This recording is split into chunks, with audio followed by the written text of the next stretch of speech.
Thank you so much. Thank you all for waking up so bright and not even bright, so dark in the morning here. It's great to have you guys all back. Just a show of hands, who here participated in our lecture yesterday? Let's see, show of hands. Amazing. So most of the group. Who here is new to this topic today, this morning? Okay, a couple people here in the front. So this is going to be really, really good. It looks like we're going to have a good continuation. So just as yesterday, I have the lecture slides here from you, okay? It's going to be a Dropbox link to the high-resolution files for the course, and I'm really honored that I get the opportunity to be here with you. I was initially supposed to speak from 8 to 9, but I get till 9:45, and I added a very delightful additional lecture that honors Dr. Christian Guilleminot, who's my mentor. And so basically, yesterday we talked about diagnosis, we talked about anterior tongue tie, mid-tongue restriction, we talked about hypermobility, tongue space, and we also talked about treatment in terms of the lingual cranioplasty with myofunctional therapy protocol. Today, we're going to be talking about the role, evidence, and rationale behind the treatment of tongue ties. And so, for those of you who are in the audience, there's no surprise about the impact of tongue tie and restricted tongue mobility. We say that the unrestricted mobility of the tongue is required for optimal speech, chewing, swallow, and oral hygiene. But it's also important for sleep, breathing, posture, and upper airway development. Who here agrees with these statements? Okay, excellent, all right. Who here is kind of like so-so on them? You can be honest, let's see. Any so-so? Okay, so most people here agree, maybe a few people are so-so. However, has anyone here seen any pushback, hesitancy, or frank oppression when you talk about these ideas? Anyone see pushback from the community? Are you seeing pushback from other providers, other doctors, maybe people who have more expertise than you, who have more knowledge, quote unquote, than you? Yes? And maybe even some parents. So even though I understand that you guys know these topics, let me spend some time with you, just a little bit of time, explaining to you how I speak on these topics so that we can better align with good integrity in terms of how we explain these things to our patients, all right? And so there's different ways that we can introduce these topics. We can introduce it with just research, statistics, and numbers, yet we also recognize that different people learn in different ways. And a lot of the times when you're dealing with an academic person, they want to see the numbers, they want to see the evidence and the citations, which we'll discuss. But when you're talking to families and you're talking to a mom, oftentimes what they want to hear is your personal experience. They want to get to know you as a provider. To that extent, let me show you how I talk about it. I'd like you guys to meet my family. This is my wife, Dr. Nora. She's a pediatric dentist. And these are my two kids, Maxim and Matisse. Maxim is now almost 5.5 years old, and this is my little boy, Matisse, who's 2.5. But let's take a look at Maxim when he was only 2 years old. Here he is, 2 years old, celebrating my birthday with me. Let's get the sound up. Oh, no. Can you guys try it or come up here? I have a lot of audio here.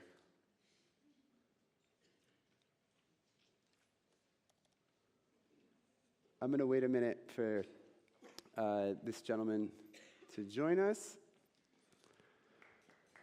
Yeah, to the rescue. Yeah, can you get the audio working?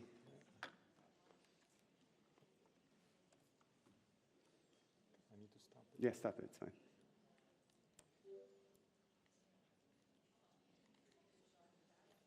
Should be on. Looks okay, let me go check it. No, here, is there something on my end? Oh, I got it, perfect.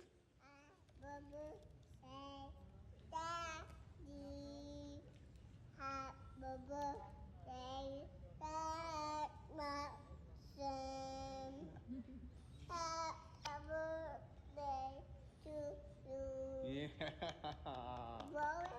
Blow it. That made my birthday.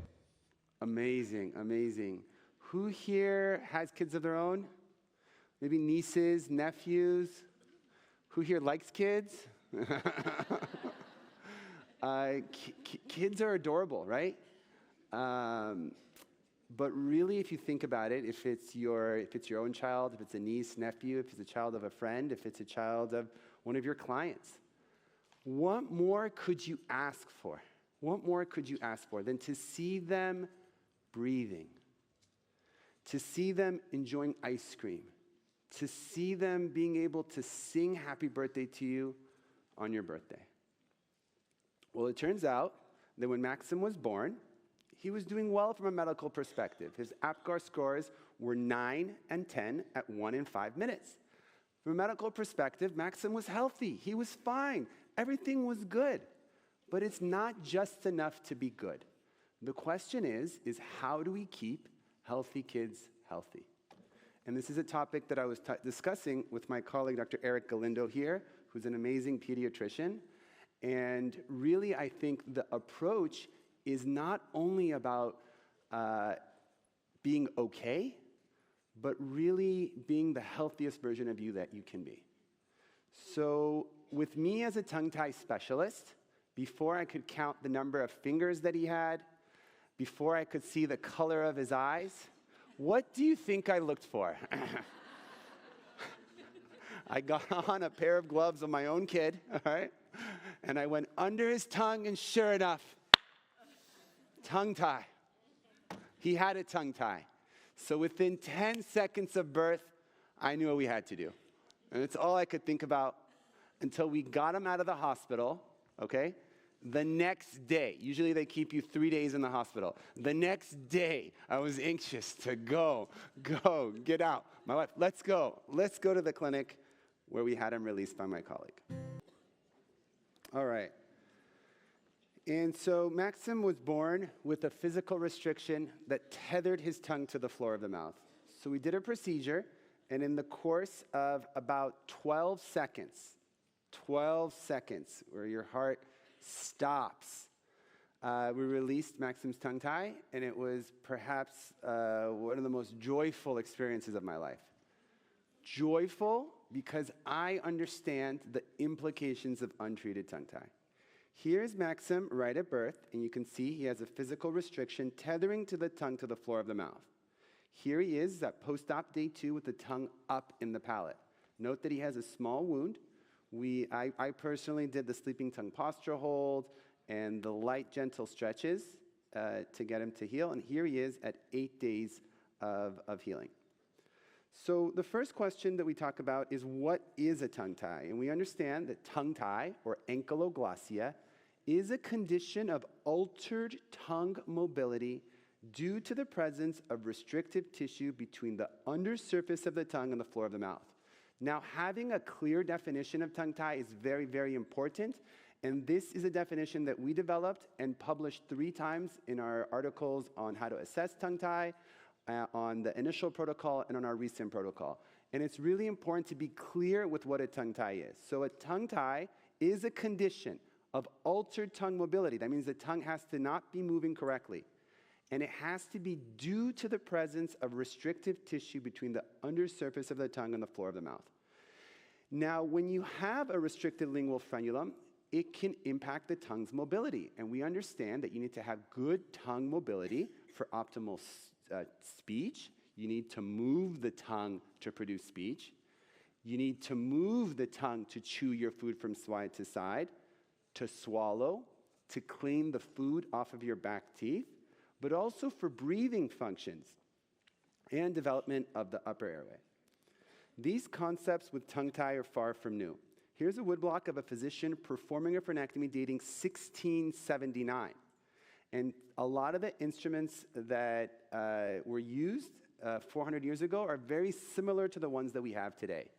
Yet, with the advent of evidence-based medicine that was promoted by the pharmaceutical industry, because pharmaceutical drugs are really the only intervention where you can perform double-blinded, randomized controlled trials, they took over the medical field.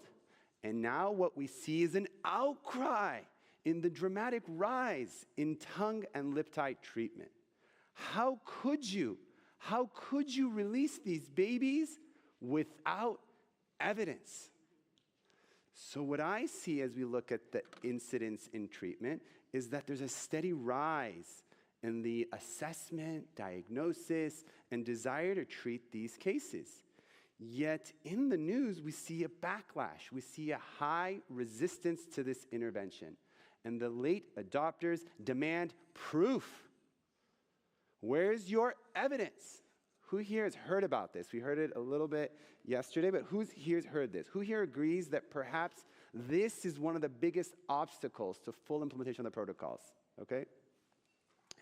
What they're talking about when they're demanding the evidence is that they are demanding high-level evidence. And what they mean by high-level evidence is randomized controlled trials and meta-analysis of randomized controlled trials with placebo controls.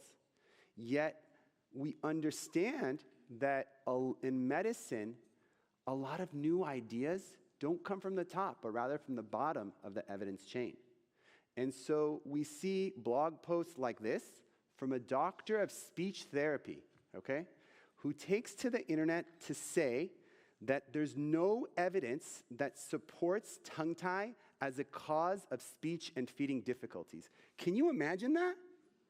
Can you imagine a speech therapist who spent their whole life going to school and reading books and seeing patients has concluded that the mobility of the tongue is not relevant for speech or chewing or oral function? How bizarre is that? And it's bizarre because these individuals are restricting their focus to high-quality evidence. And if there's no evidence, it's not worth learning. So they're only focused on the very, very top, the guidelines and the randomized controlled trials. But what they are failing to understand is that lack of evidence is not evidence, okay? Lack of evidence means that you don't understand. If you do a study with inconclusive results, it means you didn't learn anything. If you do a study comparing two groups and the results are not statistically significant, it means that you don't have a discovery. You have nothing to share. You have nothing to say. When you say there's no evidence, what you are really saying is an argument from ignorance, and this is a logical fallacy. That's a cool little thing that happened. Let's see. All right. And an argument from ignorance. You guys good? The next slide.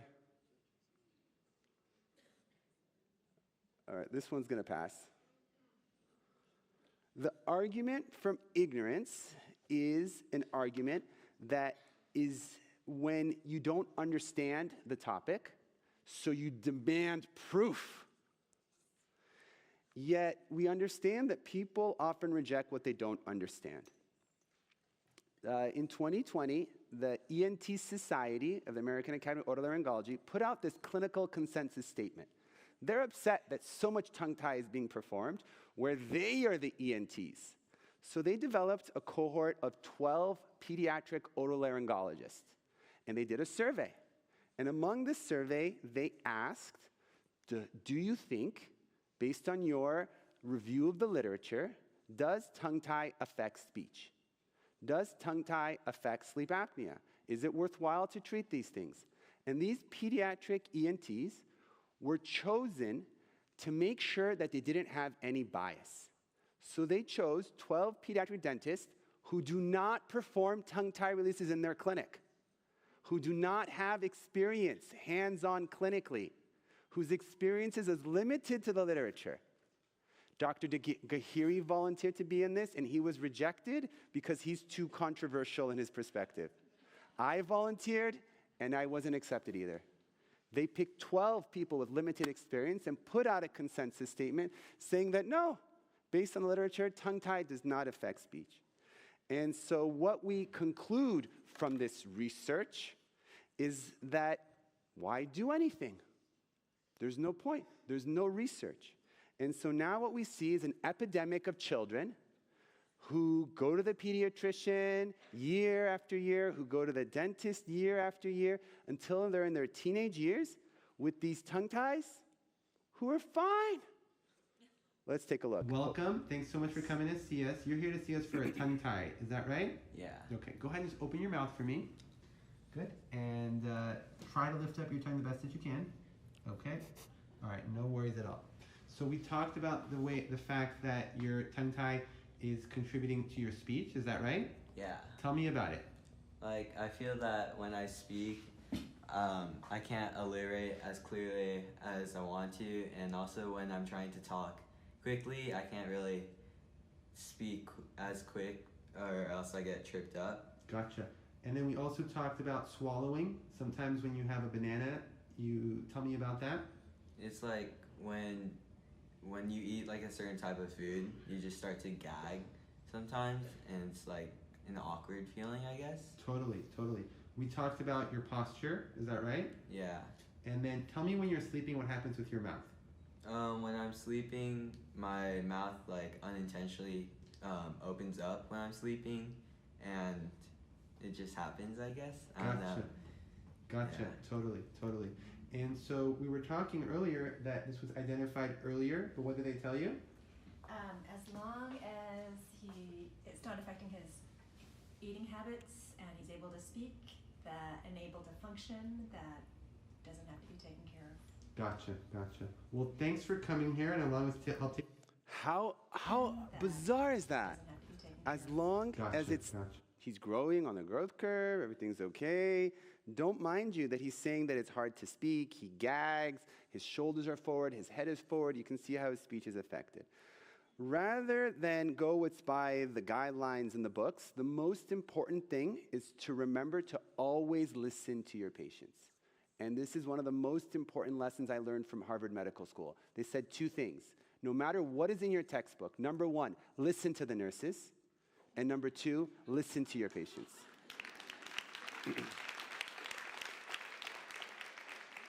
What I want you to do is open your mouth up all the way and get that tongue up. Good. That's what I want you to do, okay? Good for you. Wow, look at that. Try again. Open up. Give me some bite blocks, okay? All right.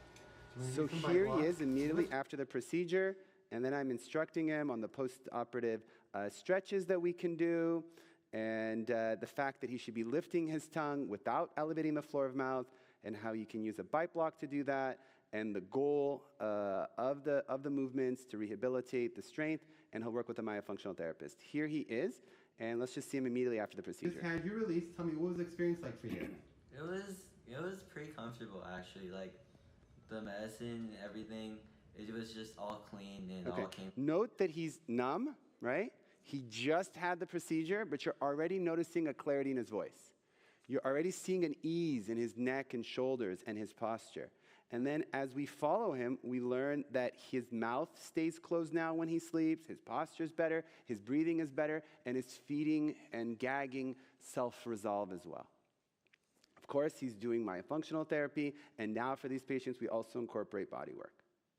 Let's take a look at another case that really touches your heart. This is a 7 to 8-year-old girl. Tuesday, Thursday, Friday, because Wednesdays, because there was an AM and PM group. On Wednesdays, it's everyone, and there can be too many people and not enough desks. Airplane. Airplane. Ferry. Fair. Army.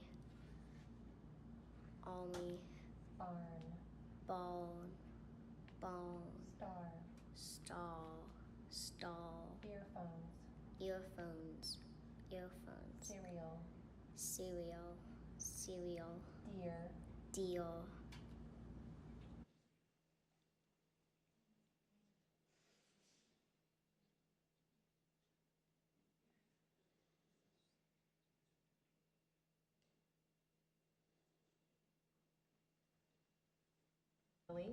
You had your surgery 2 days ago. Let's do R, okay? R. Good. What about ire and ear?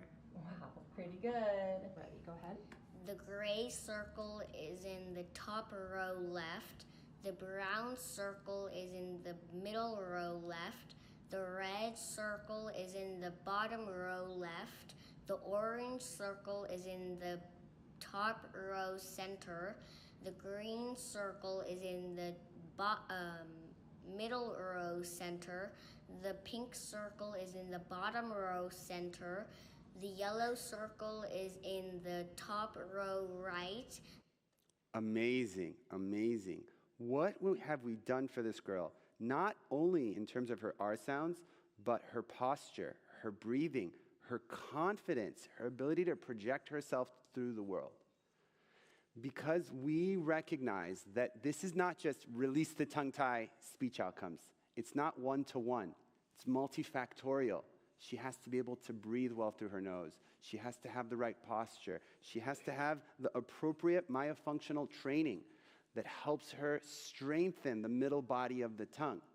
Because you have to get the front of the tongue up for those T, L, N, D sounds, but it's really the middle body of the tongue that has to elevate for those R, S, K, G sounds.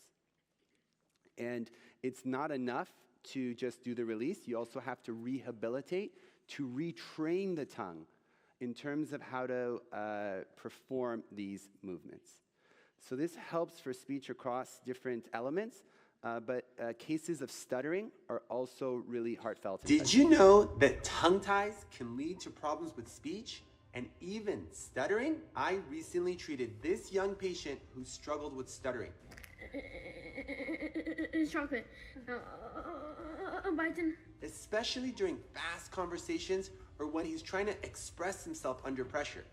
We performed some procedures to help him breathe better, but what impressed him the most was how much his speech improved after releasing his tongue tie. It's chocolate, bite it in half. When there's a tongue tie, the lingual frenulum is too tight, and this can restrict normal tongue mobility. This can interfere with speech, making it difficult to produce certain sounds, speak easily, and move the tongue efficiently. This often leads to muscle tension and poor coordination, which can impact speech patterns, especially in children who are still developing language skills. Over time, this can contribute to stuttering. After the procedure, his speech fluency improved almost immediately. When I followed up with him, he told me that the breathing was great, but he was so excited about how much easier it was to speak clearly and confidently. We noticed from the first day when he started talking, it was so much better. It's still here and there, but he's so much better. He's happy, we're happy.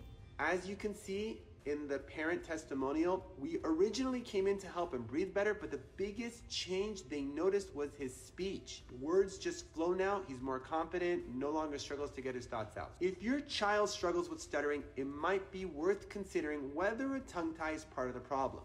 Early diagnosis and treatment can make a huge difference in their confidence, speech, and overall health. I'm Dr.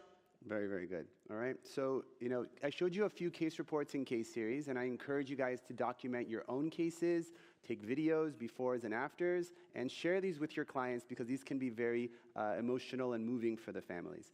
If you want research, Dr. Baxter has done a study showing functional improvements of speech, feeding, and sleep. We also did a paper on professional voice users. This means singers, Grammy award-winning artists, and opera singers who they're singers, professional singers, right? And we released their tongue tie and they noticed improved voice clarity after these procedures. And so we call it muscle tension dysphonia, and our research shows that the majority of patients have a substantial improvement in this regard. Our 2019 paper goes beyond this topic of speech and starts to introduce something else. The impact of tongue tie on the fascia system. Let's take a look among some of our patients.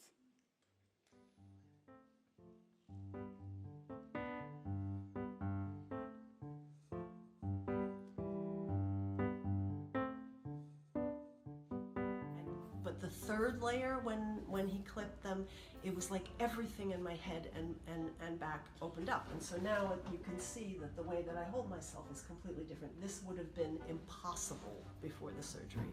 The pressure in my jaw is gone. The pressure in the back of my head is gone. My dowager's hump, which I had a really big one, gone in 1 second flat. After the first couple releases, I felt this sensation kind of go up the side of my face, just kind of like a release. And then I don't feel like I'm crunched forward anymore. I feel like I can just kind of relaxed now. I just don't feel as tense. It was really weird, and I felt it actually go down my back a little bit. And I feel good. My quads feel looser, and this area feels different. I don't know if it feels looser, but it feels like it's... All right, I want to pause it and just tell you why I took these videos. I had just finished Stanford Fellowship. We were just doing our first 50 releases. We're doing it to help improve the tongue mobility, and the patients are telling us these weird and bizarre things, that they're breathing better, that their posture is improved, that their feet are moving, and instead of telling to the patient, no, that's not possible, it's just in your head, I went to Harvard, I went to Stanford, I read all the books, there's nothing in the books about this, I say, wow, that's so interesting. Tell me, I want to listen to every word that you say so that I can learn to become a better doctor. Move. When we had started the procedure, my feet just sort of naturally had been, the right one was more or less vertical, but the left one tipped out to the side. And when the first release happened, there was this kind of wave of relaxation that went through my body, and my left leg just very naturally on its own tipped up to be parallel. And that just was sort of the new natural. Lift up your chin. Up. Swallow. I'm going to put pressure in your mouth. Is that okay? Yeah, it feels awesome. I feel great. You feel good? It feels like something just loose. Good. Great. But I want to continue. Is that okay? Yeah. It feels like it just released all the stiffness and All the stiffness where? in my muscles and bones and body. Can you point to it where you felt the release? A little bit up here and here, Uh-huh. and down on my thighs. Feels better? Yeah, it feels like something just got released and it feels like all my muscles just calmed down as something released. Everything just calming it down.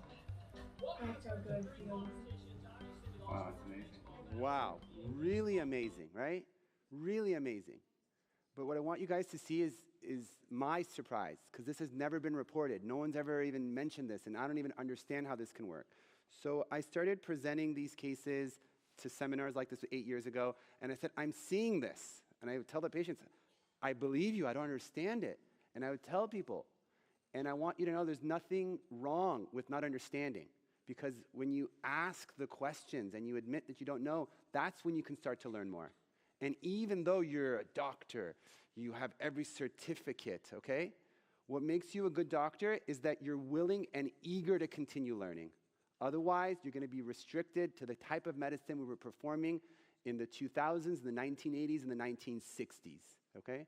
Rather, we want to learn to grow and progress, and we want to be a part of that innovation.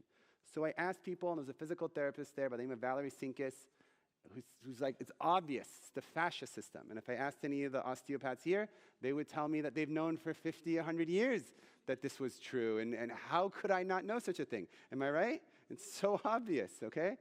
And so they say, okay, what about fascia? What's fascia? Never heard about it before. Fascia's that thing you cut through in surgery? They're like, no, okay? Because in surgery, they teach you to find the fascial plane and dissect through the fascial plane, all right? And I know this makes the osteopaths cringe, okay? Because the more you dissect, am I right? Okay? Because the more you dissect in the fascial plane, the more contraction they get, the tighter they get tight thyroid scars, they get tightness everywhere in the body. So that's why we're discussing it.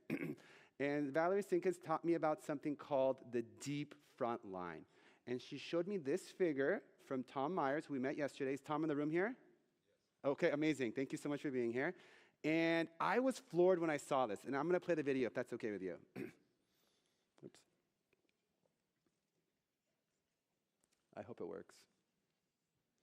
So here, for the first time that I'm aware, we have the deep front line or core line, at least a piece of it, a big piece of it, and a long piece of it. And we start with the flexor digitorum longus with the little quadratus plantae attached to it, the tendon, the tibialis posterior with some of its hand-like attachments for the arch, and of course the flexor hallucis longus. The tendons have been uncrossed here so that you see the muscles going straight into the deep posterior compartment that fills in. It's kind of rough here because this was right up against the interosseous membrane, and the surface is the tibia and fibula. This goes into the fascia clearly. It's just hooked right into the fascia of the popliteus, and that crosses over the back of the knee capsule. We're including the capsule here, and there would have been, except it got cut in the dissection, the continuity of the neurovascular bundle coming across the back of the knee here. What we have in here, opening the book of this septum, we see the septum and its continuity into the iliacus muscle. So we have the iliacus muscle here, the psoas muscle beside it, the nerve, and the blood vessel would be here also, except that that got taken out, and the pectineus muscle. The pectineus muscle has a continuity with the, perhaps you can see it here, the psoas minor. The iliacus has a continuity as we come up here, the proximal portion, the medial portion, with the quadratus lumborum. That interfaces clearly without reference. We've taken, obviously, there's no ribs here. You can see the interface between the crura of the diaphragm, the root of the diaphragm anyway, and the quadratus lumborum. The actual crura of the diaphragm have been removed from the front of the spine so that you can see the interface between the psoas and the diaphragm, or holding the diaphragm out here so that you can see the domes, and there's no question of a connection between the psoas and the diaphragm. Now if we can just let this drop and move above, we see that the diaphragm is very clearly held to the pericardium of the heart, and the whole mediastinal tissues here, which we would have to dissect in detail to see, of the connection between the heart and the lungs. So we just say that this whole connective tissue of the mediastinum comes up into the visceral cylinder of the neck. This person, if you see here, had a tracheotomy either just before or sometime before he died. And here we see the floor of the mouth, so beautifully dissected by Todd, so that we can see the geniohyoid. And finally, this structure at the top is his tongue. So having the tongue as part of this deep front line, we would, if we pulled this back and looked in the front, see the anterior longitudinal ligament and the front of the spine, the muscles, the longus colli. But we have really dissected out here the visceral component of the deep front line. The hyoid muscles in the front, the visceral cylinder of the esophagus and trachea, and we were able to take it with the tongue and the throat. And there you can see the tongue is the most forward thrusting muscle of the visceral self. And I just really... I was so impressed when I saw this, because things started to make a lot of sense. When the tongue is connected to the floor of mouth, it pulls on the rest of the body, and when you do these releases, you're seeing what's happening. We have you here with us. When was this video taken, and do you want to offer any comments on it, Dr. Myers? That was in 2009, and we will be updating that this afternoon with high definition and much better dissections. Beautiful, beautiful, beautiful, beautiful. Amazing. Amazing. So, you know, this is how we push the field forward. You make an observation in one case, in 5 cases. You go, you talk to other disciplines, you put it together, and, you know, one case after the other, we start to understand how these things unfold. And so here's a patient that we released. We can see the tongue was down, and then the tongue goes up after the procedure. When the tongue goes up and the fascia releases, the shoulders go back and the diaphragm expands. They're able to move their neck and shoulders more easily. Let's take a look. Okay, so this is Nadia. Nadia's an occupational therapist. So Nadia just got her tongue done, like, what, an hour ago or something? And can you tell the doctors and speech pathologists and occupational therapists and everybody in the class, what did you notice happen different? Well, to begin with, when he started clipping, I felt that, you know, I had this tension here on my neck, and all of a sudden I could move my neck, you know, better, more range of motion on my neck. And as he kept on clipping, the whole thing, it's amazing. It feels like there were like strings attached somewhere and they got released. And even I was telling Joy that I was parking my car and I could turn my head to do a 3-point, and park. And before I had to basically lift myself and look to give me more Wow. room. So it's very powerful. And also what you said about your breathing. My breathing. Like before, I had to I felt like I had to pull here in order to open my chest, and now I'm like relaxed and it just goes in, the air just goes in.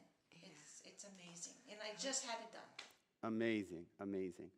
So we took 1 case, 5 cases, 348 cases, and we reported retrospectively on what we had observed. And we learned that in many cases, in about 77.5% of cases, which is a lot, right? Patients described improvements to myofascial tension. And that's one of the main things that we see when we do these releases. This was followed up with the prospective randomized controlled trial by Dr. Anna here, who's right here in the front row, along with her colleague Adrian and some other professors as well. And what they did is they were skeptical. So they heard what I said, but instead of saying, well, where's the evidence, right? She said, I'm gonna explore this. I'm open to it. It's an interesting idea. Let me try to implement it and see what happens. And so they did this randomized controlled trial with 2 groups in a very highly specialized population of patients. And they found that indeed, when they do the myofunctional therapy with the tongue tie, they're finding improved muscle function, speech, chewing, swallowing, and other things. So I hope you guys can see how we developed this paradigm. This paradigm, when we published it in the Laryngoscope Investigative Otolaryngology, is now one of the top 3 most downloaded articles ever published in this journal. And it's so important to emphasize that because when you guys visit the articles, when you download them, it increases the relevance. And the more relevant it is, the more appealing it becomes for the journals to take these articles. One of the biggest problems that we find is that when you submit a paper on lip tie or tongue tie, the journals are like, this is not an interesting topic. We had a lot of our tongue tie papers published, but I have one on lip ties that no journal wants to touch. It's not relevant to orthodontics. It's not relevant to periodentistry. It's not relevant to oral maxillofacial surgery. It's not relevant to ENT. So in this case, we actually published it in the International Journal of Orofacial Myology, which is very favorable to your publication. So what I'm asking you is that if you can't find a home for your papers, that you strongly consider submitting it to the International Journal of Orofacial Myology. I myself am an editor of this journal and review many of the papers that come under this. And this is a journal that helps guide you. That means if you have an idea, they're not going to say rejected, not interesting. They're going to tell you how to improve the paper, and this is going to be the pathway forward. So in 2025, we developed our protocol, refined it, and showed that with the refined techniques, we're able to diminish pain, bleeding, numbness, salivary gland injury, and the number of revisions needed. Here is a list of all the articles that I have published from 2018 until today, okay, 2025, all right? And I want you guys to know that each research paper here takes 3 to 5 years for publication, between 3 and 5 years from the idea that you have to when you publish it. And for every research article that we publish, there are 4 behind the scenes that fail to make it, okay? Showing you how much work is required, but at the same time, how important it is to get this message out there. So I hope you guys enjoyed that little overview.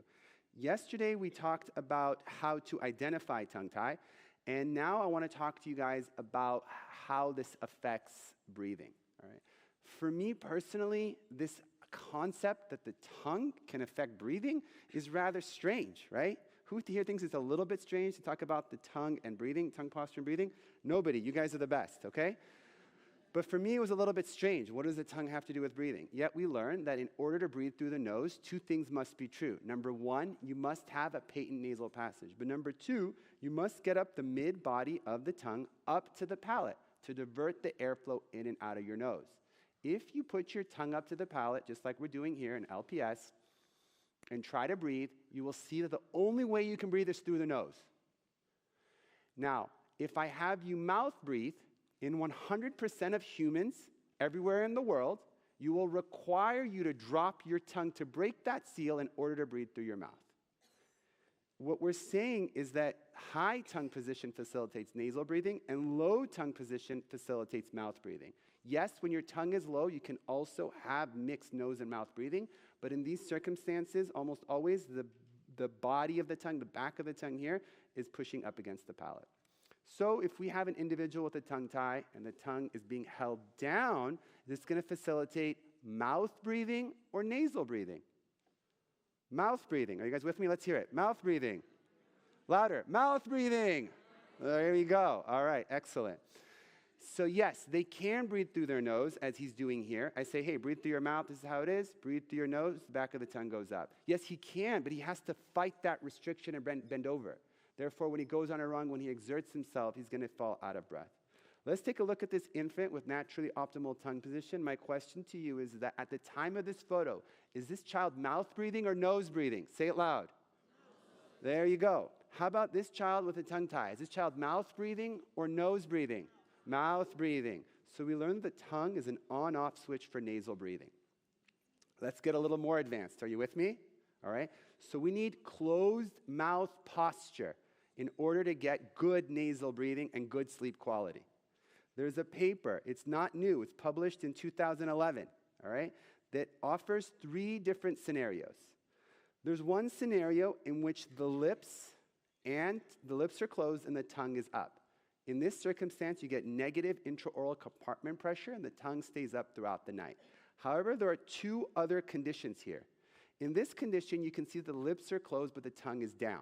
My question to you, is this a condition of open mouth posture or closed mouth posture? With the lips together, but the tongue down. Who here says this is closed mouth posture?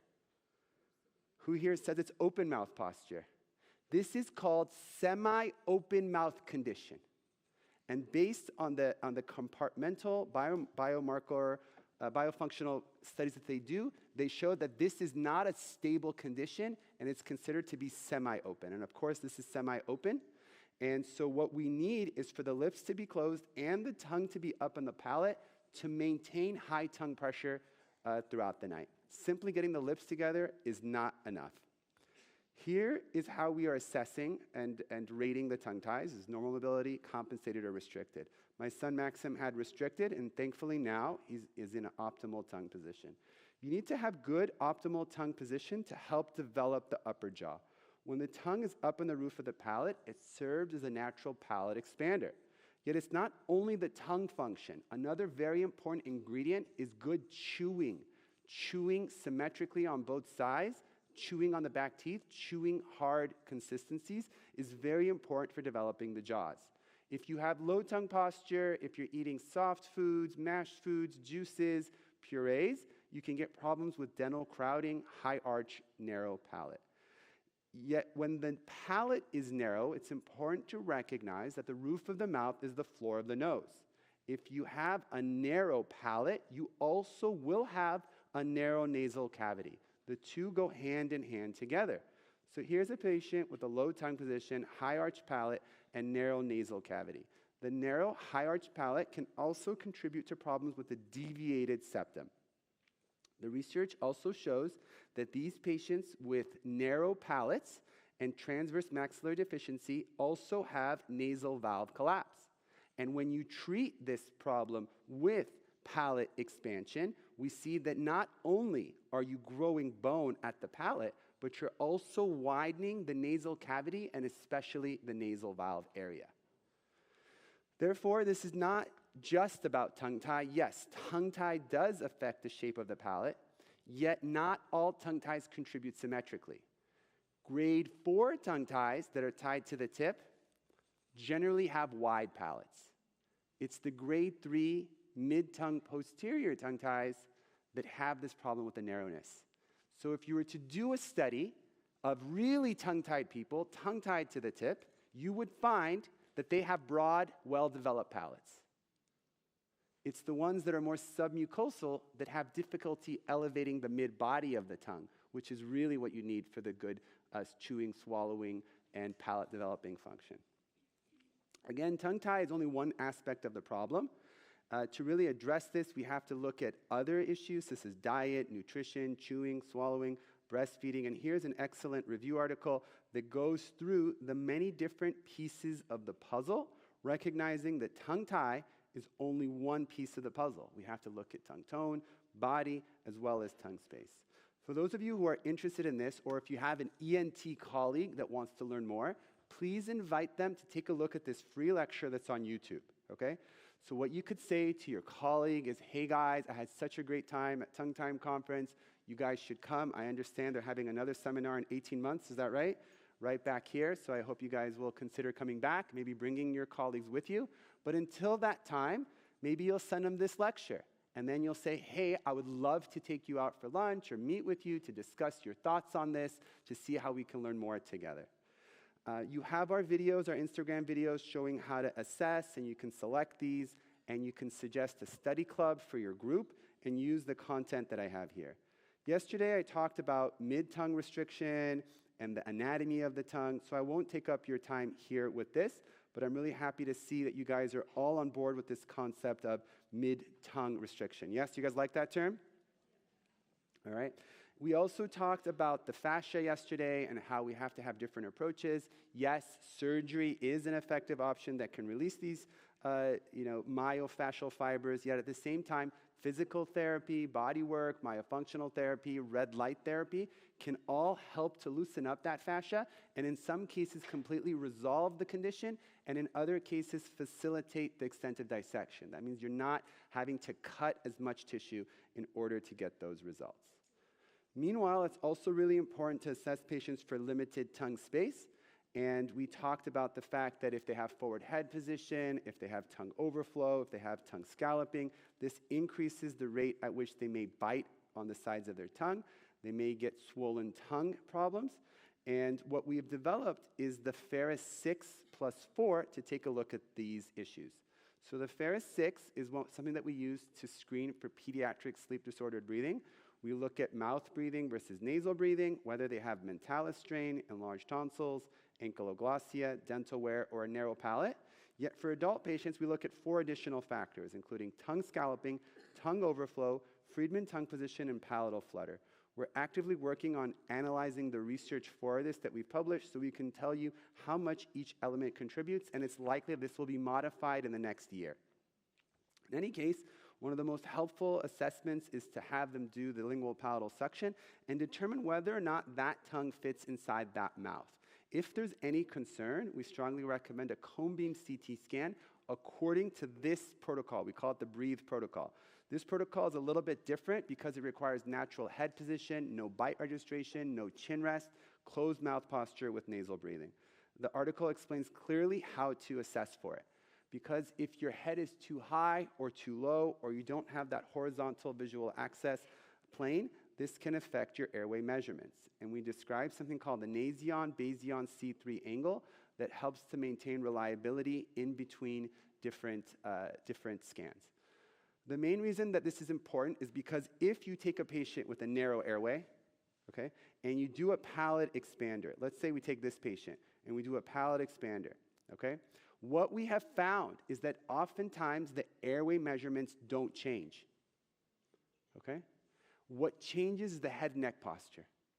The head and neck posture changes first. Once you've neutralized your NBC3 angle, then you'll have improvements to the posterior airway space. And so again, if you're going to do a study in which you're doing premolar extractions, you guys heard about this concept? The research shows that premolar extractions don't affect the posterior airway space. How could that be?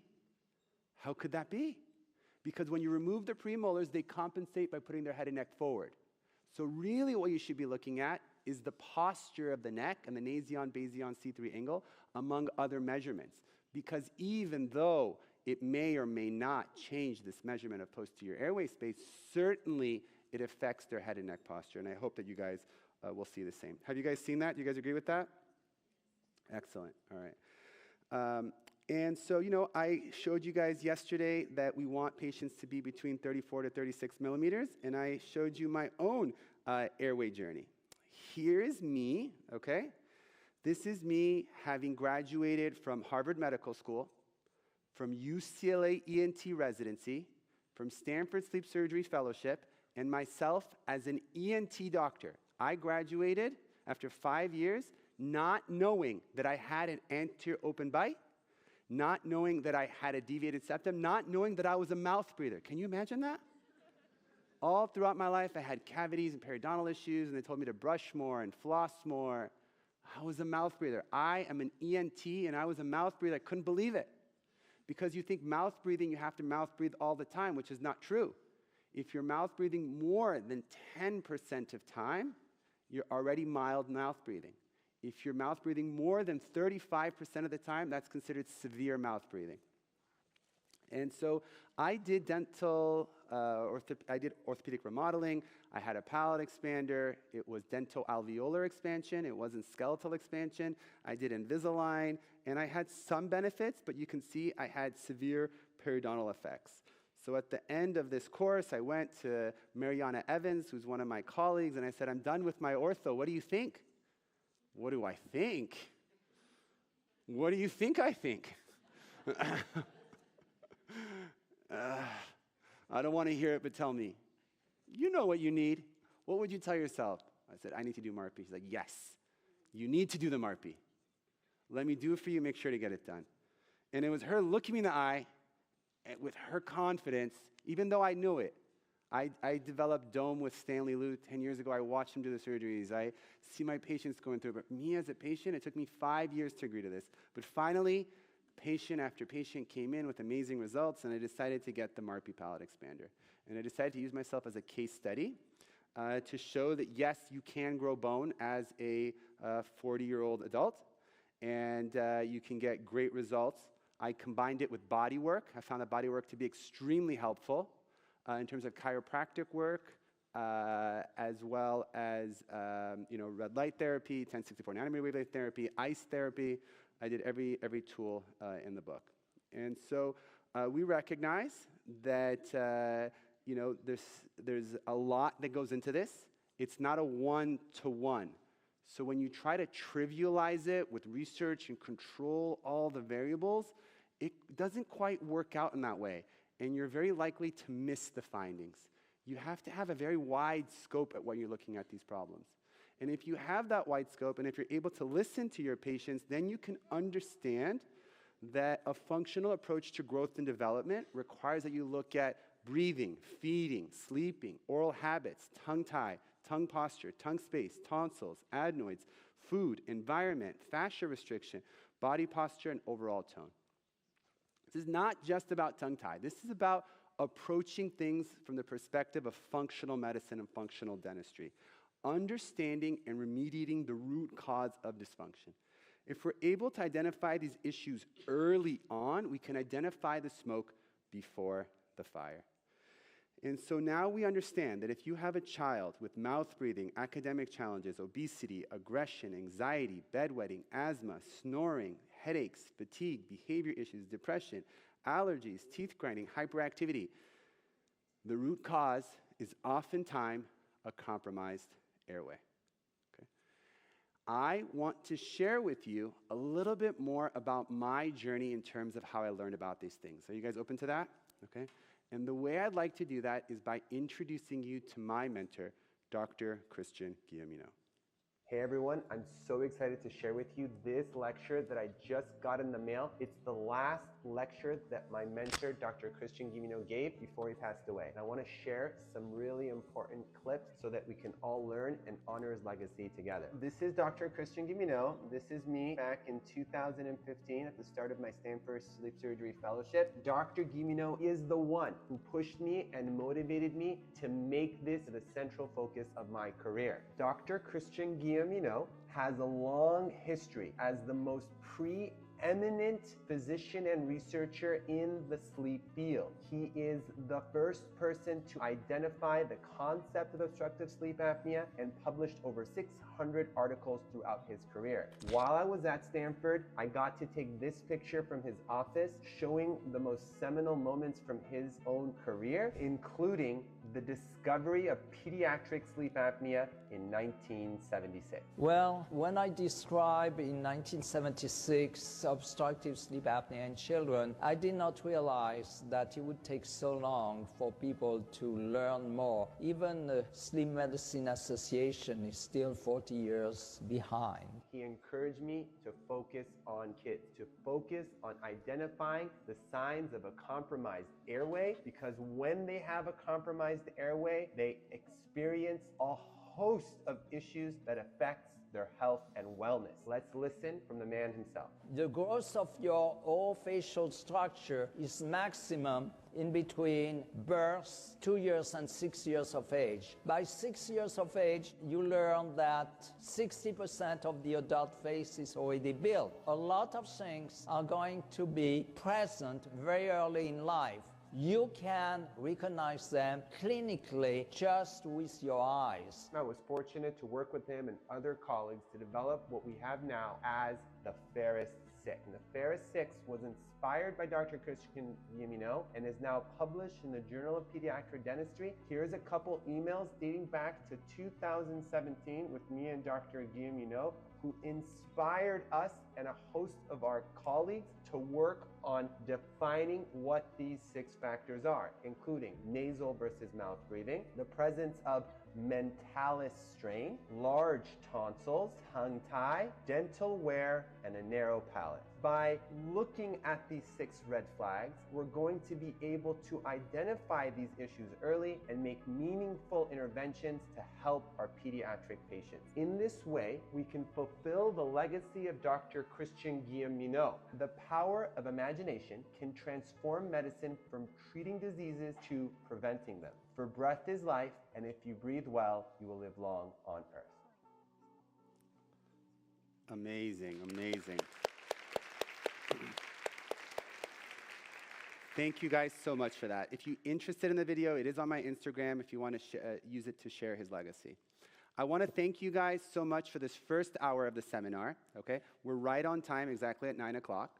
I've been gifted with the opportunity for an additional 45-minute lecture. This is the spot that Dr. Bobby Gahiri would have to take. I want to let you guys know that Bobby Gahiri is one of my mentors. He is one of the first that I approached and went to when I was first doing them. So when we developed the technique, it was under the guidance of Dr. Christian Guilleminault. He told us to do it. Me and Stanley Liu went through the textbooks. We found the textbooks were limited. I went to, I think it was Oregon. I sat through Dr. Gahiri's course. I used his mentorship, and I ran ideas by him, and he's been a big mentor for me since then. We really miss his presence here, and we send him all of our love. I just want to give a round of applause and acknowledgement to Dr. Gahiri for the contributions that he does, and to let him all know that we miss him and that we hope he's doing well. Nevertheless, with your permission, I'd like to use the time to go over the evidence, especially Dr. Gahiri is someone who's contributed immensely to the field of research in infant tongue-tie surgery. And as he had done such a great job in that area, I decided to focus my research on children, adolescents, and adults. And I'd like to use this time to go over a brief history of how this field developed and how we can move forward. Are you guys up for it? You guys up for it? Amazing, amazing, all right? So in a functional approach to sleep and breathing, our goals are for all patients to breathe well so they can sleep well and function well. Our goal is to optimize health and wellness for all patients. We talked about the impact of tongue-tie and restricted tongue mobility, and I hope that I have convinced you about the importance of the evolution of knowledge. There is what we learned in school, yet what we learned in school is limited. And we cannot be limited to questions such as, where is the evidence? We need more evidence. Because these questions are arguments from ignorance. Rather, we have to understand that lack of evidence is not evidence. Lack of evidence is demonstration of a lack of understanding. And if you're only focused on the published literature, on the high evidence published literature, you're going to be very misguided in terms of how you deal with your patients on a day-to-day basis. This is not linear thinking one-to-one. That's not how this works. This is not a medicine you take that increases the blood pressure. This is not a medicine that you take that controls ADHD. That's not what we're talking about here. We're talking about getting to the root cause, and the root cause is multifactorial and multidimensional. If you want to talk about the evidence and you want to use an evidence-based approach, then you are required to use the best available evidence. That is what an evidence-based approach is. So if you come up here and you say, where's the evidence? You have to understand that your requirement to your patients is to use the best available evidence. And if there are no randomized controlled trials, if there are no cohort studies, if there are no case series, if there are no case reports, the best available evidence is expert opinion. And that's what it means to use an evidence-based approach. I've shown you case reports. I've shown you these. I showed you this little girl that we helped. This is not just expert opinion. I showed you this little girl.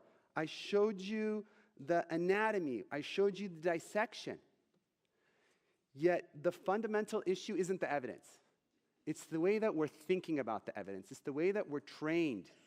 Apparently, the more highly trained you are, the more master's degrees you have, the more PhDs you have, the more ingrained you get in this philosophy that you have to listen to the textbooks. Yet I went to Harvard Medical School, okay? And the most important lesson I learned is the first lecture. The dean of Harvard Medical School came here and said, congratulations on being accepted to this prestigious medical school. You're among elite few. You guys are the few. You're going to do great things. But here's how you're going to do it. You have to recognize that half of what you will learn here at Harvard Medical School will be shown to be either dead wrong or out of date within 5 years. So don't worry about memorizing. We want you to understand. We want you to learn how to learn. And each professor would come up, and it wasn't about memorizing the Krebs cycle or the reaction chain or the chemistry behind all these things. It was about understanding how this individual, this researcher, came up with this idea and pushed it to fruition to develop a new idea. That is what research means. Research means researching for the truth. And I was fascinated by it and enamored by that concept of discovering new knowledge. And so I graduated from Harvard Medical School with 15 publications, which was a lot at that time. And I went to UCLA ENT residency, where I was a lead researcher, and I really transformed the department. And by that time, I probably had like 50 publications throughout residency, and I was very strong in that field. And my mentors asked me, what do you want to do? Where do you see yourself? So I was, doing head and neck reconstruction, facial reconstruction, voice reconstruction. But a patient came to the chairman of our department with large tonsils, and he had sleep apnea. And the chairman of the ENT department, I sent this guy for a sleep study and put on CPAP. And I said, how does that make sense? He's like, you know what? I don't know how it makes sense. Why don't you figure out a better way? There's this program at Stanford. Why don't you seem like you're really interested in this? Why don't you go and learn from them and bring it back to us? And so my mentors there nominated me to apply for the fellowship at Stanford University. Residency is a 5-year program. I applied in my third year, and I went to interview with them. I showed them my track record. I showed them my interest, and they accepted me within a week. They said, we'll give you a conditional acceptance that you don't apply anywhere else and that you commit to coming to this program. And I got accepted in 2013 to be the 2015-2016 Stanford Sleep Surgery Fellow, and that moment changed my life. I met Dr. Macario Camacho. He was my mentor and the Stanford Sleep Surgery Fellow at that time. And this is Samantha and Mark Moeller. That's my wife, Dr. Nora. We just got engaged. And I started working with Matt Camacho. Matt Camacho is head of Tripler Army Medical Center. He's a head and neck surgeon who's devoted himself to the military care. This is a man who's published probably 40, 50 meta-analysis on different topics. Yet during the Afghanistan war, he went and took 6 months away from his children and his family to volunteer abroad. He did 2 tours of duty. Imagine someone like me, researcher, right, who goes to a war zone instead of getting all the acclaim and recognition that he deserves, okay? does a lot of work behind the scenes. So I really owe Mac a big debt of gratitude because he allowed me to work on a few papers, and there's this one paper that he emailed me on that really changed my life.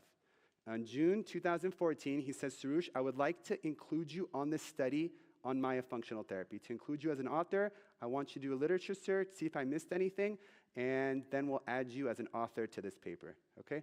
This was in 2014. So this paper, who here has seen this paper?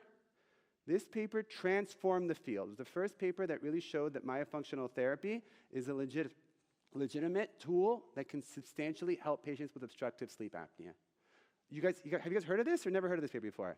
Yeah, right? It's a big paper. It's a big landmark paper. If you guys aren't familiar with it, I hope you will be. Let me have you guys take a look at the author list here, all right? And notice that when we're talking about myofunctional therapy and a functional approach, there's one author here who's missing. Who's missing here on this author list? Do you guys know? It's Dr. Christian Guilleminault. Dr. Christian Guilleminault is missing on this paper because this paper was published to spite him. Dr. Guilleminault was spending his time as a 70, 80-year-old man going around looking at people's tongue posture, looking for tongue tie. And his students thought that he had lost it, okay? That he was senile, that he wasn't himself. He was promoted to emeritus status. And emeritus status is like a highly elevated position, which means that you cannot provide direct patient care unless it's under a fellow. So he was supervised because they didn't trust him. And they would tell the fellows, we have him here honor, but don't listen too much for him. He's off his rocker, okay? And so this article was done to spite him, okay? To say, what are you talking about? And Clete Kuchida promoted it, yet the results of this study showed that myofunctional therapy, like Christian was saying, is actually valid, and the PI allowed this to be published. He didn't stop it when the results were contrary to what he believed. So in that context, I graduated from UCLA head and neck surgery residency, and then I got to meet Dr. Christian Guilleminault myself. He was a sort of pariah. People would tell him, don't listen to him too much. He's gonna mess you up. He's talking about some non-evidence things, talking about some weird things. But this is the man. Even if he was talking, let me see what he says. So I would take the time to listen with them, to sit down, have lunch with them, ask him questions. And he was fascinated with tongue tie. He wanted to talk about tongue tie. He gave me a stack of papers this big, different tongue tie articles and things like that. And said, you're very interested in this? Why don't you do the statistical analysis for this project? So I did the statistical analysis on this paper, and it showed out that, wow, tongue tie can really cause sleep apnea. Among all of the Stanford fellows, so there's 1 or 2 sleep surgery fellows and 10 sleep medicine fellows, and in the entire department, my year, there were only 3 people that respected Dr. Guilleminault. It was me, Stanley Liu, and Audrey Yoon. We understood what this man was saying, and instead of saying, no, it can't be, we said, yes, teach us, let us learn from you. We developed a research cohort team. We developed how to assess for tongue tie, how tongue tie affects the palate, and we developed a very close relationship, and we still have it today. I graduated from Stanford. I went back to UCLA. I went back, gave a presentation about myofunctional therapy and getting the tongue up and doing tongue tie surgery. And the chairman of the department, his face sunk. He was mortified. I said, I'm ready to take my job. We're going to prevent surgery. We don't need to do tonsil adenoid surgery. We need to work on myofunctional therapy. And he was horrified, horrified. He said, you know, I know we told you could come and work here, but on second thought, I don't know if you would be a good fit. I don't want to rub shoulders with the dentistry department and the speech therapy. They're not going to like it so much. What was the real truth? He wanted me to operate. He wanted me to cut out tonsils, cut out tongue base, because those reimburse well for the department. And myofunctional therapy and tongue tie don't reimburse well. And he didn't see a financial future there, but he felt for me because he believed in me. So he gave me privileges at UCLA Hospital, faculty privileges, without faculty salary or office or support in any regard, okay? And the doctors there were like, you go do your own thing, okay? And you could be an associated faculty there, okay, and do your own thing. So I went, and I was heartbroken. I mean, I was academics my whole life. I was developed to be a professor. From when I was in undergrad to medical school and beyond, it was like professor. I was chasing that title. And here I was shot down from it. So I went back to Stanford. They gave me another year there where I was an adjunct faculty at Stanford so I could still have that professor title. And I went around to different seminars and conferences handing out my business card. I went to this seminar called State of the Art in Sleep Medicine. And the speaker there was talking about everything that's great in sleep medicine. Yet there was one lady there by the name of Joy Moeller. Who here has heard of Joy Moeller? Okay, amazing, amazing teacher to me. Who rose her hand and said, I have a question for you. Shame on you. Imagine that. Someone gets up and tells me, shame on you. This is supposed to be state of the art in sleep medicine, and not one time did you mention myofunctional therapy.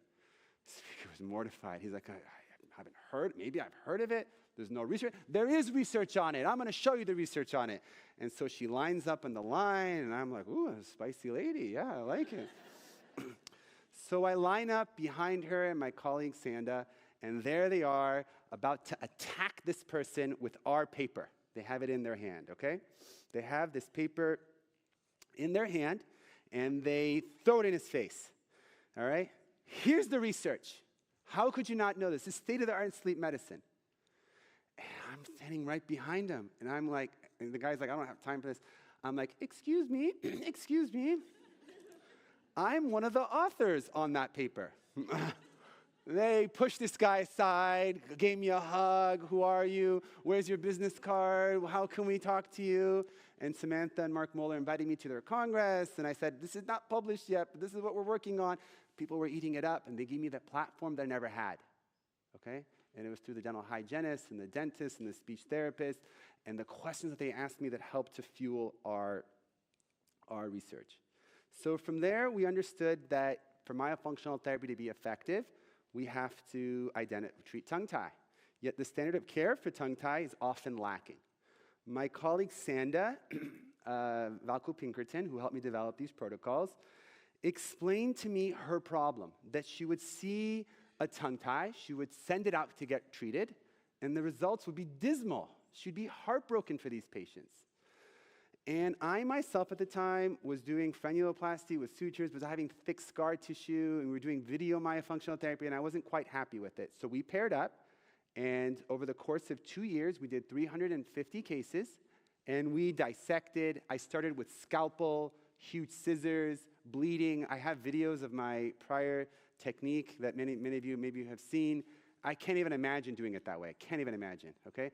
I went to take an anatomy dissection course for jaw surgery. People were smashing the jaws, bring it forward. And I went in and I dissected the tongue frenulum. People thought I was weird and found out where the lingual artery is, lingual nerve is, gained comfort, went deeper. And then we got really amazing results, okay? One after the other, these people would come in. They're breathing better. Their sinus issues, their posture is better. And we were open to it. I was so excited about this, I sent this to one of my colleagues, Dr. Eric Kazarian, who is like 15, 20 years ahead of me, now at UCLA. And he said, Soroush, I will be honest and say, I think you are better than this one patient testimonial would suggest. Anecdotal experiences like this can form the basis of scientific evaluation, but in and of itself, it is pretty useless. He said that what these patients are saying are useless, and he would strongly recommend that I develop an evidence basis with higher quality science than this. And he actually called me, and I wish I kept his voicemail so I could share it with you guys, okay? He called me and said, Soroush, I'm worried about you. You're spending too much time with Dr. Guilleminot. Dr. Guilleminot is past his time. You're such a gifted researcher and surgeon. Drop this tongue-tie thing. It's ridiculous. There's no way. Yet that propelled me even more. Because I understood, based on my training at Harvard, that research starts from the bottom. To listen to the nurses, listen to the myofunctional therapists, listen to your patients. This is how you grow the evidence basis. So we did these procedures, and we would treat little 3-year-old girls with chewing and swallowing problems, and notice that their breathing would get better. I published the first case report on this. And then we saw case after case of kids thriving and doing better. And a case from a colleague whose mom texts in the middle of the night, 9 o'clock at night, "I'm so sorry to message you, but I'm messaging you to say how happy I am. My child is happy when he naps. He's chatty, happy, and reasonable. His sleep is so much better. Their lives will be forever improved. Thank you for that blessing. I am forever grateful." Touching your heart. I started giving seminars of 10 people at a time, 15 people at a time. I have some individuals here. Dr. Banika, you were part of my first cohort, 2018. 2017. As soon as I opened it, she flew from Bucharest to come see me. Yeah, amazing.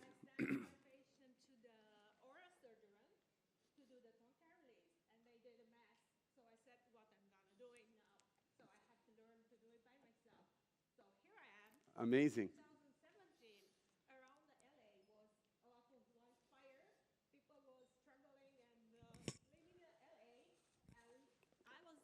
Just arrived there. A lot of fires. I think I spent one day in the airport trying to find an Uber or a taxi because I couldn't find. And finally, I got to TPI. Yeah, and it's been amazing to collaborate you're with you. amazing because God bless you're you. so Thank kind with Sanda, and you teach me, and I follow your courses, and all the courses. Year after year. Congratulations. You really, Thank really you so do. much. Thank You you. are amazing researcher, an amazing clinician, and so much passion that you put in the work and the way you inspire many clinicians around the world. It's something that I'm really, really proud to be in the TBI team since 2007. Thank you so Dr. Zaghi. much. Thank you so much. And how touching, how touching to get cases from your colleagues. So I'm happy when my cases go well, but it overwhelms me with joy when one of my colleagues reaches out to me and says they took my seminar, they learned, and they improved a child's life hundreds of thousands of miles away, okay? So here is someone who came, Ryan Roberts, he came to shadow me. He learned the technique. He did it on a 3-year-old boy with mouth breathing, and the dad texted him, that doctor, to thank him. And this is the most touching thing to me, to know that I trained people to do these procedures and to affect these outcomes amplifies the reach that I have. One case after the other, we're seeing these kids grow in their facial growth and development. We published our 2019 article, but this article was not so well received, believe it or not. In 2018, Dr. Kazarian, who works in the same city as me, was upset that I was getting so many referrals. And he took Google ads to my name, Soroush Zaghi, MD, Dr. Zaghi, the Breathe Institute. He paid Google, okay, that if you type my name, his post would come up. This post would come up, okay, in which he said, obstructive sleep apnea is a potentially serious medical disorder. Patients with sleep apnea need treatments that are based on science.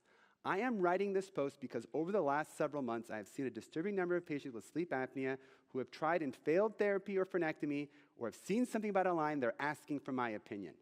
My opinion is enough is enough. It is time for someone to speak up. There is no proven benefit to myofunctional therapy or frenuloplasty for the treatment of sleep apnea in adults, as it is practiced in the United States. So that you do not think this is the rant of a single surgeon, I will state that I do not know of anyone respected in the sleep academic community that would disagree with this other than one person that I would mention below. And he mentioned Dr. Christian Guilleminault. Dr. Christian Guilleminault responded on that, okay? Because Eric Kazarian said, the late Dr. Christian Guilleminault was proponent of this, and Dr. Guilleminault went on there and commented, I'm still alive, I'm still here. And yes, I promote it, and what Dr. Zaghi is doing is the right thing, and I support him, okay? And Dr. Guilleminault messaged me, keep doing what you're doing, I'm worried about you, but keep it up, you're doing good work. And it gave me what I needed to keep pushing forward. What he's saying is just do nothing and it is impossible, but we understand that when you listen to your patients, just do it, nothing is impossible. So I launched a study. He's saying, I don't have evidence. So I said, what treatments do you offer? Let's see. Okay, where's the evidence for what you offer? And what we learned is that in the top 4 ENT journals and the top 4 sleep journals, we surveyed the number of articles that are published, and we found that the best articles are often prospective, yet the vast majority are supported by level 4 evidence. That means that the treatments that the other orthodontists, dentists, speech therapists are offering are often supported by level 4 case series. Yet when it comes to tongue tie, they're looking for level 1. The services that he offers doesn't have high-level evidence. Why are you asking that of us? And really, when you look at the evidence as it comes, always it starts with low levels of evidence, and then it goes to high levels of evidence, or it dies off. New evidence always comes from the bottom. And so what we ask when it comes to the treatment of sleep and breathing disorders, rather than removing the tongue and the surgery and cutting, is there a better way? We ask, is there a better way? And so I present this to the doctors. I say, hey, I see that you're trying to carry this heavy load, but instead of doing it that way, think about doing it this way. And it just doesn't register. Our message is simple. Tongue up, lips closed, healthy breathing through the nose. Chewing and swallowing is needed to grow. Yet if you want to take a look at the evidence, let's really dive in deeply to see and honor the legacy of Dr. Christian Guilleminault. Dr. Christian Guilleminault is the most preeminent physician in the sleep field. He is the founding member of the Association of Sleep Disorders in 1975, the first editor of the journal Sleep, and he authored 600 articles at the time of his passing.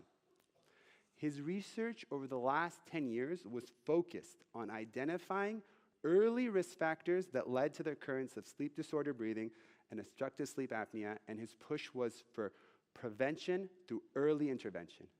I would go into his office to help plan jaw surgery cases, but he told us we're wasting our time. Our focus should be on the kids. How do we prevent this issue before it's too late? Dr. Christian Guilleminault was the one who termed the term obstructive sleep apnea. He coined the term upper airway resistance syndrome. These concepts were well established. Even in 1836, individuals were aware of problems with sleep disordered breathing. Charles Dickens published something called the Pickwick Papers, in which he joked about a fat, jolly fellow that would just fall asleep and start to snore. And in one circumstance, he even had to be taken to the hospital. This report was in 1836. It wasn't until 1972 that Dr. Christian Guilleminault went to an Italian conference and learned about this concept of nocturnal hypertension in patients who snore. He went to a conference and he learned about this, and it was very strange for him. So instead of saying, where is the evidence, he went back to his own facility and convinced the cardiologist to take a look. And in their facility, they took a look and they identified this concept of sleep-induced apnea syndrome with secondary cardiovascular consequences. And so in 350 individuals for the first time, which is the same reason we chose that 350 number to carry forward, they showed that sleep apnea exists. This is only about 50 or 60 years ago. Yet, do you think he got an award for that? People came in and they said, you made this up, it's not real, there's no evidence. This is what they told him about sleep apnea. This is what they told him about sleep apnea. That sleep apnea doesn't exist. There's no such thing. There's no evidence. It's made up. And so he has to say that it's evident that Medicare is lacking a mechanism will not identify or diagnose this. Reliable diagnosis is heavily dependent upon structured things. So it's like me telling you it's not enough to just clip it or do a little bit of random therapy. You have to do it according to the right protocol to be able to identify it. In 1977, he performed the closest you could get to a randomized trial. He developed the first treatment for sleep apnea, which was a tracheostomy. All right? So they took these patients who had trouble breathing, and they did a tracheostomy on them, which means a breathing tube in the throat. They showed that they had sleep apnea affecting their blood pressure, and then they put in a tracheostomy. But still, they said this is made up. It's not randomized controlled trial. So what he did is he took these people with the tracheostomy, and he left the tracheostomy open. They were breathing fine with no heart issues. They would close the tracheostomy, the patient would struggle to breathe, and they developed cardiovascular issues.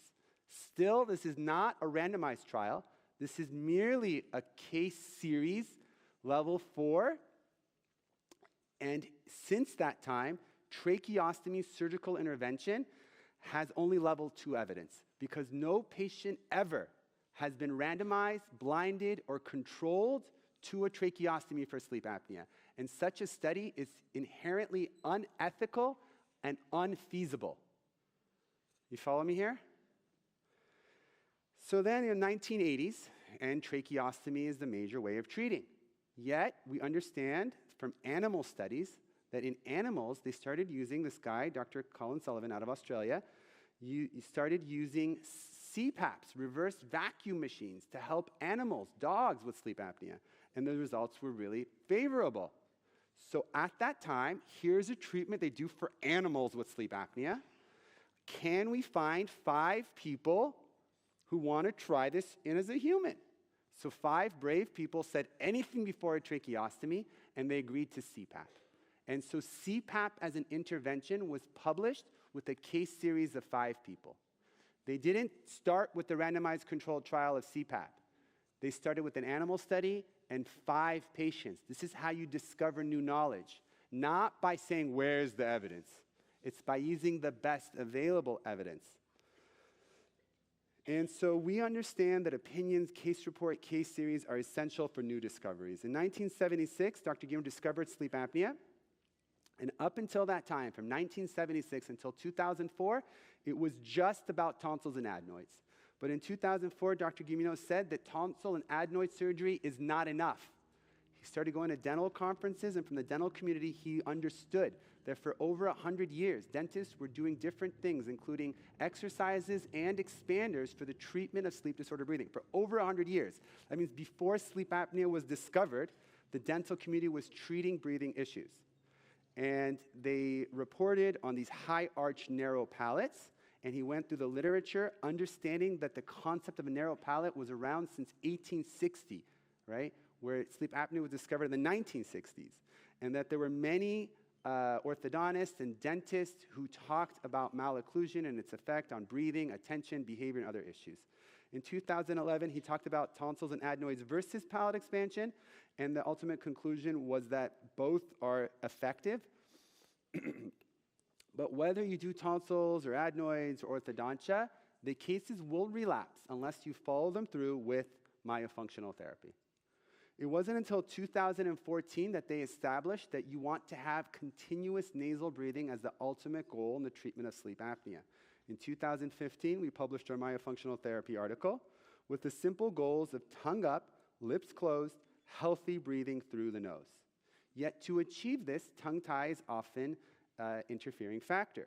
We published our 2019 article, finally demonstrating with Dr. Christian Guimino's help. He edited the whole manuscript, went through, gave us feedback to develop it, as well as all of our colleagues are listed here who helped contribute to this concept, showing for the first time that yes, tongue tie with myofunctional therapy can help for mouth breathing, muscle tension, snoring, clenching, grinding, and more, with amazing results, yet a certain number of complications. And I recently showed you this article in which we lay out our entire protocol, showing how the refined techniques can further enhance patient care, and I also showed you the randomized controlled trial that we have.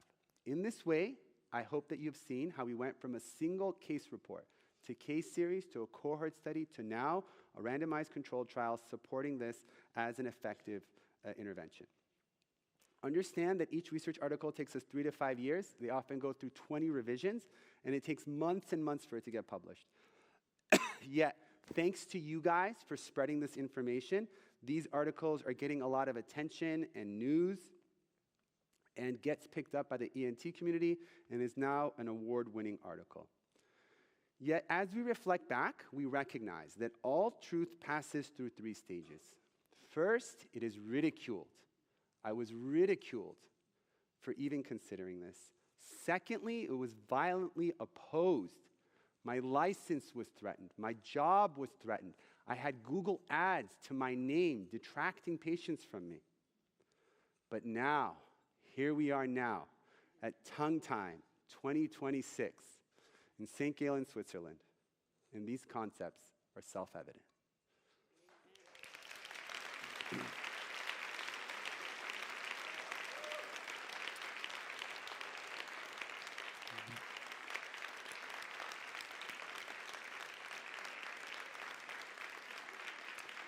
I'll go a little bit more. Thank you guys so much. I have a little bit more for you guys, if you guys don't mind. This article was published, accepted for publication on July 9th, 2019. When it was published, it was a major breakthrough for a lot of the authors that were involved. Everybody thanked me. Congratulations, great work, amazing work. But there was one person who never replied to this email. And the one person who never replied on July 9th, 2019 was Dr. Christian Guilleminault, because he passed away on that day.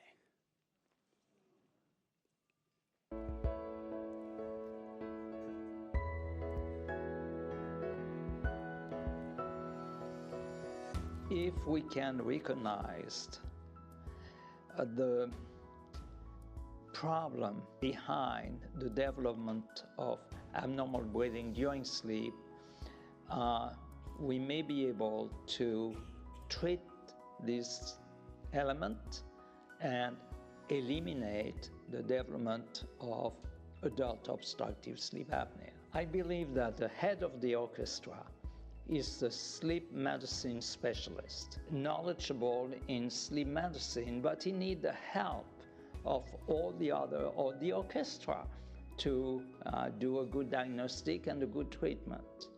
And that's behind the idea of a multidisciplinary clinic where, you know, every patient, and the younger the patient, the more difficult it is, every patient is a bit different. That's one of the advantages of a multidisciplinary clinic, is because you have, for one patient, multiple expertise which are available, and where the patient learn one medical act is only part of a journey.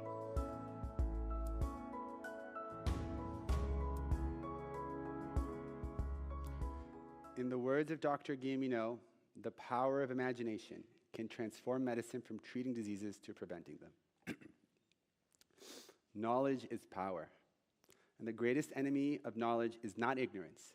It is the illusion of knowledge. In other words, the greatest enemy of knowledge is the illusion that you already know everything. So the most important thing is to keep learning, to listen to your patients, to listen to your colleagues, and to spread this education, because education is the most powerful weapon which you can use to change the world. I genuinely want to thank you all from the bottom of my heart for giving me this opportunity and this venue. You guys have truly honored me by inviting me here with all the love that you provide me. I want you to know that this energy that you fill me with takes me back to my institute so we can propel it forward. I'm so happy to meet all of you. I'm so proud of you guys for being here. So grateful for the work that you are doing, for the fight that you are doing. And I look forward to the future where we push through the ridicule and the oppression to the moment that we realize that this is all self-evident. Thank you guys so much for this opportunity. We're happy to take some questions or comments for the next 7 minutes that we have here. If anyone would like to come up and ask anything or comment, we'd love to have you. Good morning. It was a pleasure to hear and to see you. And I'm from Portugal, and I have one question. Please. I have lots of questions, but I only have one. Is there a correlation between ear tube placement and tongue tie? Yes, that's a great question about ear tube placement and tongue tie. Thank you for bringing that up, okay? In my practice as an ENT, having done this for 10 years, I find that when you treat these issues from a functional perspective, ear tubes, the necessity for ear tubes are very rare, okay? And very unusual. The reason that you need ear tubes is because you're not able to get the tongue up. You need to push the tongue up in order to open your eustachian tube. Yet an individual with tongue tie, their mouth hangs open. In addition to that, you develop a high arch narrow palate that further predisposes to middle ear effusions. They're not chewing in the back that you all need to clear the effusions from the ear. When it sits there over time, with the open mouth breathing, you can get large tonsils and adenoids, you can get bacteria that goes in that space, and then you develop chronic ear infections. Now, if you have a child who has chronic ear infections, fevers, causing problems, you absolutely want to do an ear tube, because not doing the ear tube can result in brain abscess, mastoiditis, and very terrible things. Yet, If you're able to identify this issue early and treat it with myofunctional, bodywork, tongue-tight, palate expanders, tonsils, and adenoids, the incidence of needing ear tubes is going to be very rare and limited. Thank you for your question. Thank you. Question, please. Hi, I'm a provider in the Netherlands, and I do see a couple times that when I release, people get ear pain afterwards. When you? After the release, I see that they get ear pain. Is that After they release, they get ear pain? Yeah, immediately. Is that something you're... One recommendation that so this can be referred pain. It comes from the genioglossus muscle, and also because they're compensating too much. Those are the two things. So in your pre-myofunctional therapy, when they're doing their suction hold, it should be with ease. If they're going like this, they're going to get pain and strain and things like that.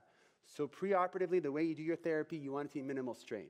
Number two, another practice that I have is that when I finish the case in the children and adults, I always inject the muscle with Marcaine, with epinephrine, and that provides them with some comfort and relief.